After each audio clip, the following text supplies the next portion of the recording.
తినేది మొగరు సొమ్ము పాడేది ఇంకెవలో పాడడం అన్నట్టే ఉన్నదట కొన్ని ఛానళ్ళ భాగవతము. తప్పుడు వార్తలు రాసుకుంటా తెలంగాణను తెర్లు తెర్లు చేసే పని పెట్టుకున్నారట. అగో అసలు ఇప్పుడు ఎవరు ఇట్లా రాష్ట్రాన్ని ఆగం చేసే పనులు చేస్తుర్రు. ఇంతకు వాళ్ళు తెలంగాణలో కాదా అంటే అన్ని ముచ్చట్లు మనం కూడా అరుచుకుందాం పని. అయ్యా కారు పార్టీ లీడర్ కమ్ మాజీ మంత్రి శ్రీనివాస్ గౌడ్ సారు ఇక చెప్పుర్రి. మీదేం పోతుంది? ఈ ప్రాంతాల్లో ఉన్నప్పుడు ఈ ప్రాంతం గురించి మంచి చూపించండి, ప్రాజెక్టుల మీద మంచి చూపించండి, మనుషుల మీద మంచి చూపించండి. మీకు తిండి రాదు సరిగా, తిండికి రాదు సరిగా, మీకు కూరలు మంచిగా ఉండవు, మీకు చట్నీలు చేసుకునికి రాదు. అసలు మీరు తెలంగాణ భాషనే కాదు, అది భాష నామైంది యాస. తెలంగాణ యాస భాష మీద కట్టు బొట్టు మీద కారడ్డం మాటలు మాట్లాడేది ఎవ్వరు సారు ఆ ముచ్చట కూడా చెప్పుర్రి.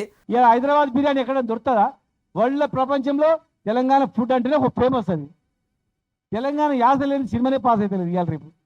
అంటే ఈ నీళ్ళు తొక్కిపట్టింది. కొంతమంది చేసిన పనికి అందరికీ వస్తుంది, మేము అందరిని అనట్లేదు.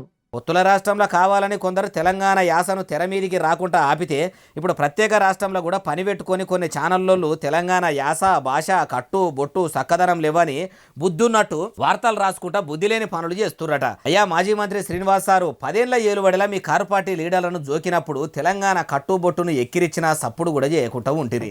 అప్పుడే మీరు కూడా ఇషారా చేసి పక్క రాష్ట్రం ఛానళ్లను ఆంధ్రోళ్లను పత్తాకు లేకుండా తెలంగాణ నుంచి తరిమి కొట్టి తెలంగాణ రాష్ట్ర పండుగలు పబ్బాలు మాటలు ముచ్చట్లు చెప్పే తెలంగాణ ఛానళ్లను కొలాయించే పని పెట్టుకుంటే ఇప్పుడు ఈ తిప్పలు ఉండకపోవు కదా. అయినా ఇటువంటి అడ్డమైన అబద్ధాలు మాట్లాడే ఛానళ్లు తీసేసి మళ్ళీ తేప ఎవ్వరు కూడా తెలంగాణను తక్కువ చేసి మాట్లాడాలంటే భయపడేటట్టు చేస్తే బాగుండు అంటున్నారు ఈ ముచ్చటిన్నోళ్ళు.